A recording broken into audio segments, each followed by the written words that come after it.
Hello बच्चों, चलिए प्रश्न को देखते हैं। प्रश्न है, निम्न में से किस अम्ल में ऑक्सीकारक, अपचायक तथा संकर बनाने का गुण होता है? विकल्प ए HNO3, विकल्प बी HCl, विकल्प सी H2SO4 और विकल्प डी HNO2।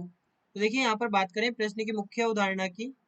मुख्य अवधारणा देखिए हमारे पास में यहाँ पर ऑक्सीकारक और अपचायक होता क्या है? ऑक्सीकारक, तो ऑक्सीकारक क्या होते हैं?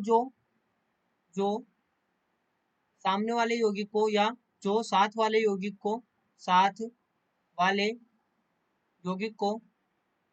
यौगिक को ऑक्सीकृत कर देते हैं, ऑक्सीकृत कर देते हैं।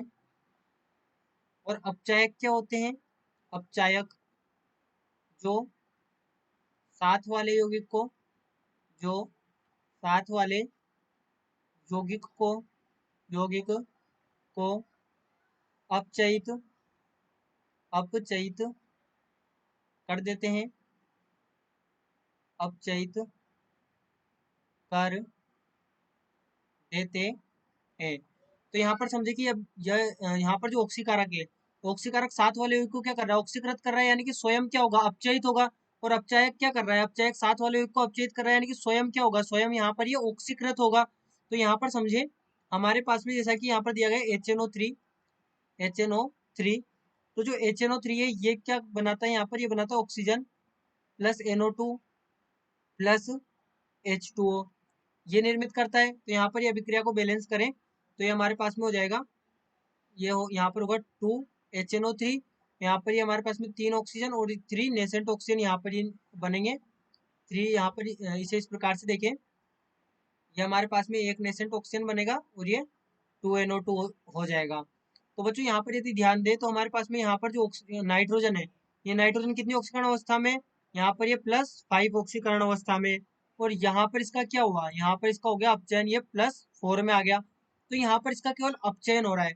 अब इसका अपचयन हो रहा है तो ये सामने वाले यौगिक को क्या करेगा? ऑक्सीकृत कर सकता है, लेकिन ये उसे अपचयित नहीं कर सकता। यहाँ पर नेसेंट ऑक्सीजन भी रिलीज कर रहा है। इसका अर्थ क्या हुआ कि यहाँ पर ऑक्सीकरण अवस्था यहाँ पर ऑक्सीकरण अभिक्रिया दर्शाएगा, यानी कि सामने वाले यौगिक को ये ऑक्सीकृत करेगा स्वयं अपचयित होकर।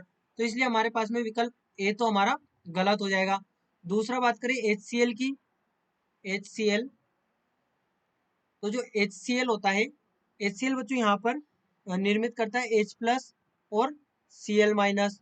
वहीं पर हमारे पास में जो H2SO4 है, H2SO4 H2SO4 क्या बनाएगा? ये H+ प्लस HSO4-। अब ये जो HSO4- है, यहाँ पर जो हमारे पास में H2SO4 है, ये भी एक ऑक्सीकारक है।